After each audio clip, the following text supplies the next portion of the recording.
ನಿನ್ನೆ ಮಾತನಾಡ್ತಾ ಪ್ರಧಾನಮಂತ್ರಿ ಅವರು ಹೇಳಿದ್ರು, ನಾನು ಸಣ್ಣ ವಯಸ್ಸಿನಲ್ಲಿ ಆಲ್ರೆಡಿ ಸಣ್ಣ ವಯಸ್ಸಲ್ಲಿ ಅವ್ರು 1950 ಮೇಲೆ ಹುಟ್ಟಿದ್ದು, 15 ವರ್ಷ ಒಳಗೆ ಅಂದ್ರೆ 1965 ಇಟ್ಕೊಳ್ಳೋಣ, 65ನೇ ವಿಷಯ ಒಳಗಡೆನೆ ಇವ್ರು ಆಲ್ರೆಡಿ ರೋಬೋಟಿಕ್ ಬಗ್ಗೆ ಬಹಳ ನಾಲೆಜ್ ಇತ್ತಂತೆ ಇವರಿಗೆ.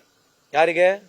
ಇವರಿಗೆ ರೋಬೋಟಿಕ್ ಬಗ್ಗೆ ನಾಲೆಜ್ ಇತ್ತು. ಡಿಜಿಟಲ್ ಕ್ಯಾಮ್ರಾ ಬರೋಕ್ಕಿಂತ ಮುಂಚೆ ಇವರು ಡಿಜಿಟಲ್ ಕ್ಯಾಮ್ರಾ ಗೊತ್ತು. ಜಿಮೇಲ್ ಇಮೇಲ್ ಬರೋಕ್ಕಿಂತ ಮುಂಚೆನೇ ಅವಲೇ ಮೇಲ್ಗಳು ಮಾಡಿಬಿಟ್ಟಿದ್ರು ಇವರು. ಯಾರು? ಮೋದಿ ಸಾಹೇಬರು.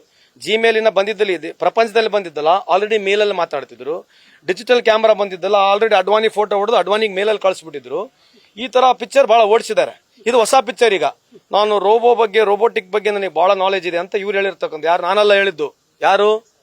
ವಿಶ್ವಗುರು ಆಗಿರ್ತಕ್ಕಂಥ ಪ್ರಧಾನಮಂತ್ರಿ ಮೋದಿ ಸಾಹೇಬ್ರು ಹೇಳಿದ್ದು. ಮತ್ತು ಅಧಿಕಾರಕ್ಕೆ ಬಂದು 11 ವರ್ಷ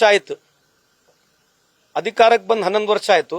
ಚೈನಾದ ರೋಬೋಟಿಕ್ ನಾಯಿ ತಂದು ತೋರಿಸಿದ್ರಲ್ಲ, ಇದು ಯಾವ ರೋಬೋಟಿಕ್ ನಾಲೆಜ್ ಇರ್ಬೋದು ಹೇಳ್ರಿ ನೋಡೋಣ.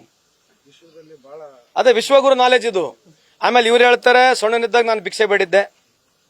ಇವರೇ ಹೇಳ್ತಾರೆ ಭಿಕ್ಷೆ ಬೇಡಿದ್ದು ಇವರೇ ಅಂತ ಹೇಳ್ತಾರೆ.